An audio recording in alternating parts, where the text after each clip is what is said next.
నమస్కారం సార్. నమస్తే సార్, రేవంత్ రెడ్డి గారు చంద్రబాబు గారు డైరెక్షన్లో వర్క్ చేస్తున్నారు. చంద్రబాబు గారు మనుషుల్ని ఎక్కడ తెలంగాణలో కీ రోల్లో పెడుతున్నారు అని చెప్పేసి మాజీ ఎమ్మెల్సీ కవిత గారు అయితే విమర్శించడం జరిగింది సార్. మరి ఆమె యొక్క వాక్యాలు మనం ఏ విధంగా చూడొచ్చు సార్? నిన్న ఆమె ప్రెస్ మీట్ పెట్టి రేవంత్ రెడ్డి మీద, సీఎం రేవంత్ రెడ్డి మీద అనేక విమర్శలు చేసింది. అందులో ప్రధానమైనవి ఒకటి, రేవంత్ రెడ్డి రాష్ట్ర గీతం గురించి మాట్లాడే అర్హత రేవంత్ రెడ్డికి లేదు. ఆయన ఎప్పుడు కూడా జై తెలంగాణ అని కూడా ఆయన నోట్లో నుంచి రాలేదు. ఎప్పుడు కూడా ఆయనకి ఇప్పుడు వచ్చి రాష్ట్ర గీతం మేము పెట్టలేదని మా మీద విమర్శించే హక్కు ఆయనకి లేదు అన్నది ఒకటి.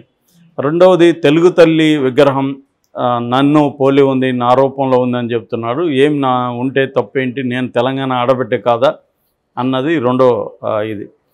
మూడవది, టీఎస్పీఎస్సీ చైర్మన్ కొత్తగా మహేందర్ రెడ్డిని పెట్టాడు. ఆయన గతంలో బీఆర్ఎస్ ప్రభుత్వం ఉన్నప్పుడు డీజీపీగా పనిచేశారు. ఆయన మీద అవినీతి ఆరోపణలు వచ్చాయి. ఆయన మీద తీవ్రంగా దూకుడుతో మాట్లాడాడు రేవంత్ రెడ్డి. అతను అనర్హుడు అని చెప్పాడు. ఇప్పుడు అతన్ని ఎలాగా ఈయన పెడతాడు అనేది నెక్స్ట్ ప్రశ్న. దాని తర్వాత విద్యుత్ రంగం కంప్లీట్గా ఆల్రెడీ నాశనం అయిపోయింది. కోతలు మొదలైనవి. హైదరాబాద్లో ఇప్పుడే ఇంకా సమ్మర్ రాలేదు, అప్పటికే 3 నుంచి 4 గంటల కోతలు విధిస్తూ ఉన్నారు. సో మేము ముందే చెప్పాం, మా పార్టీ వెళ్ళిపోయి కాంగ్రెస్ ప్రభుత్వం వస్తే కంప్లీట్గా అంధకారంలోకి వెళ్ళిపోతున్న రాష్ట్రము, వాళ్ళు విద్యుత్ ఇవ్వలేరు అనేది మేము చెప్పాము. అలాగే జరిగింది అనేది ఇంకొక అంశం. ఇంకా నెక్స్ట్ అంశం వచ్చి సిబిఎన్ డైరెక్షన్లో ఇతను పనిచేస్తున్నాడు. చంద్రబాబు డైరెక్షన్లో రేవంత్ రెడ్డి పనిచేస్తున్నాడు. చంద్రబాబు రేవంత్ రెడ్డికి గురువు.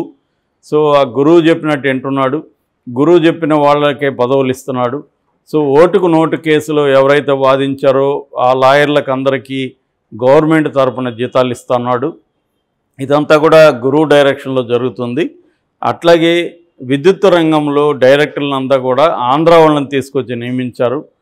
సో వాళ్ళు ఏం చేస్తారు, అసలు ఇంకా అసెంబ్లీ అడ్వైజర్గా ఆంధ్ర అతన్ని నియమించాడు అనేది ఆమె ప్రధానంగా చెప్పింది. అయితే అసెంబ్లీ సెక్రటరీగా సూర్యదేవర ప్రసన్న కుమార్ని నియమించింది ఇక్కడ రేవంత్ రెడ్డి ప్రభుత్వం. సూర్యదేవర ప్రసన్న కుమార్ గతంలో లోక్సభ స్పీకర్కి అడ్వైజర్గా ఉన్నాడు. రాజ్యసభలోనూ అలాగే పనిచేశాడు.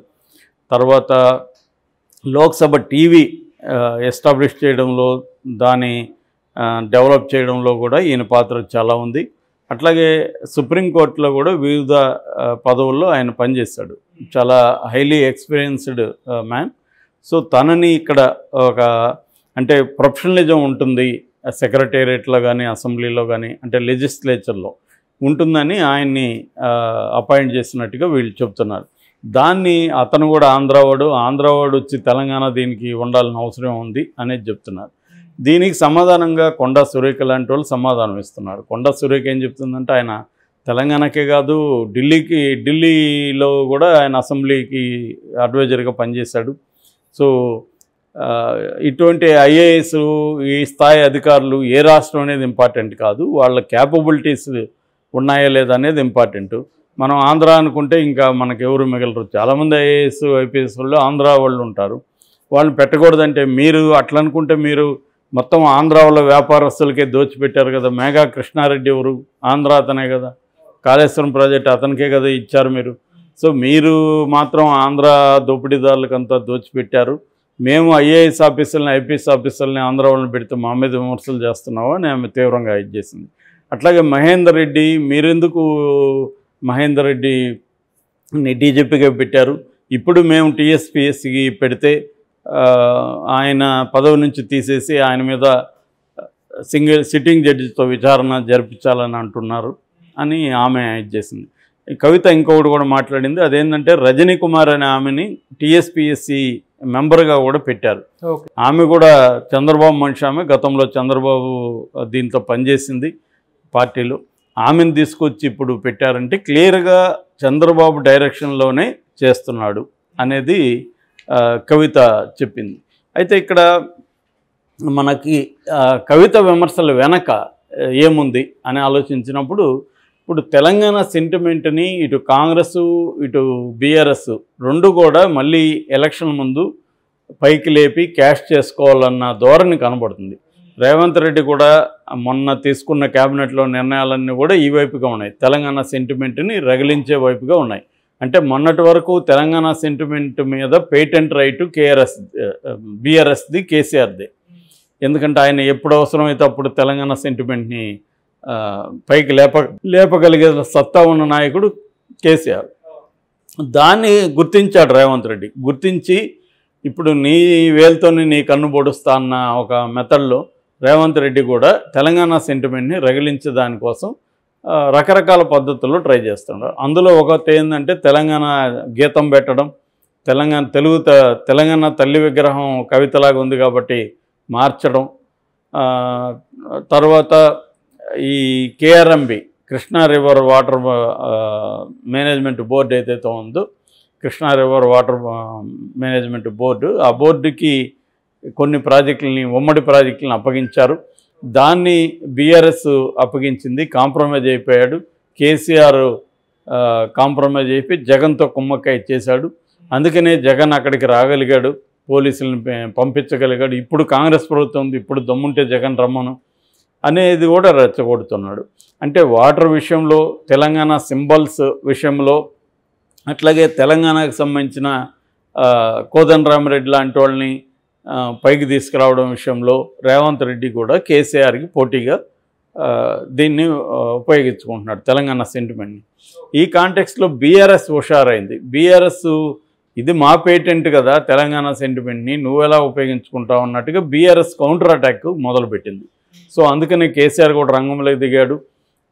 అసలు ఈ రేవంత్ రెడ్డికి అనుభవం లేదు, ఏమీ లేదు, వీళ్ళకి ఏం తెలియదు, ఇతను కేఆర్ఎంబికి ఇచ్చింది ఇతనే, ఇతను అలాగే ఇచ్చేస్తే మన రాష్ట్ర ప్రయోజనాలు సర్వనాశనం అయిపోతాయి. అందుకని అతను 13వ తేదీ నల్గొండలో పెద్ద బహిరంగ సభ ఏర్పాటు చేస్తున్నాడు. అట్లాగే ఆ నీటి పరివాహక ప్రాంతాల్లో ఎవరెవరు ఉన్నారో వాళ్ళందరితో కూడా సమావేశం అయ్యాడు కేసీఆర్.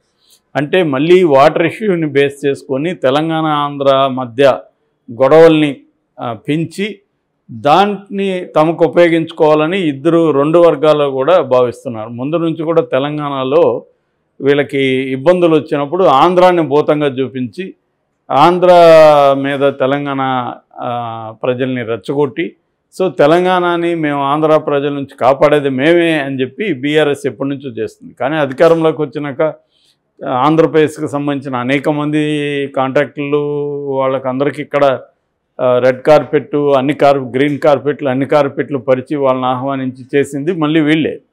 రేపేమి ఇప్పుడు మరి రేవంత్ రెడ్డి ప్రభుత్వం కూడా ఆంధ్ర వాళ్ళకి ఏం చెప్పినట్టుగా పెద్ద పదవులు ఇవ్వకుండా ఉన్నారా? రేపు పొద్దున వాళ్ళ కాంట్రాక్టులు వద్దని చెప్పబోతున్నారా? ఇదేం జరగదు. ఇదంతా ఏంటంటే ప్రజల్ని మభ్యపెట్టడానికి తెలంగాణ సెంటిమెంట్ని మొన్నటి వరకు కేసీఆర్ ఉపయోగించుకుంటే నేనేం తక్కువ తిన్నానని రేవంత్ రెడ్డి ఇప్పుడు ఉపయోగించడం మొదలుపెట్టాడు. దాన్ని రేవంత్ రెడ్డికి పోకుండా అడ్డుకోవడం కోసం ఇటు కేటీఆర్, కేసీఆర్, హరీష్ రావు, కవిత రంగంలోకి దిగారు. అందుకని కవిత ఈ విషయాల మీద ఫోకస్ చేస్తుంది. ఎక్కడెక్కడ ఆంధ్ర అధికారులు ఉన్నారు వాళ్ళ మీద ఫోకస్ చేయడం, వాళ్ళని రేవంత్ రెడ్డి పెట్టాడని చెప్పడం. రెండోది రేవంత్ రెడ్డి చంద్రబాబు మనిషి అనేది మళ్ళీ ప్రొజెక్ట్ చేయడం. నిజానికి ఇది ఫెయిల్ అయింది. ఆల్రెడీ అసెంబ్లీ ఎన్నికల్లో కూడా ఇదే నెరేటివ్ని వాళ్ళు తీసుకొచ్చారు. రేవంత్ రెడ్డి చంద్రబాబు మనిషి, చంద్రబాబు సపోర్ట్ చేస్తున్నాడు, రేపు గవర్నమెంట్ వచ్చినా కూడా చంద్రబాబు కంట్రోల్లో ఉంటుంది. రేవంత్ రెడ్డి నిజానికి ఏమి సర్వస్వతంత్రుడు కాదు.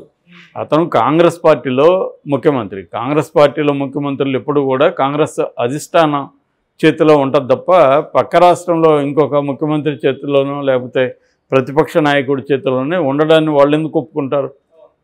క్లియర్గా ఏంటంటే రేవంత్ రెడ్డి చేసే ఏ పని వెనకైనా కేంద్ర అధిష్టాన యొక్క ఆశీర్వాదాలు, వాళ్ళ ప్రయోజనాలే ఉంటాయి తప్ప రేవంత్ రెడ్డి సొంత ప్రయోజనాల కోసం ఎంతో కొంత అలో చేస్తారు కానీ మొత్తం పార్టీకే ఇబ్బంది వచ్చే విధంగా అలో చేయరు. సో ఇక్కడ క్లియర్గా ఏంటంటే తెలంగాణ సెంటిమెంట్ని ఎవరు వాడుకోవాలనే దాని మీద వీళ్ళిద్దరి మధ్య పోటీ స్టార్ట్ అయింది.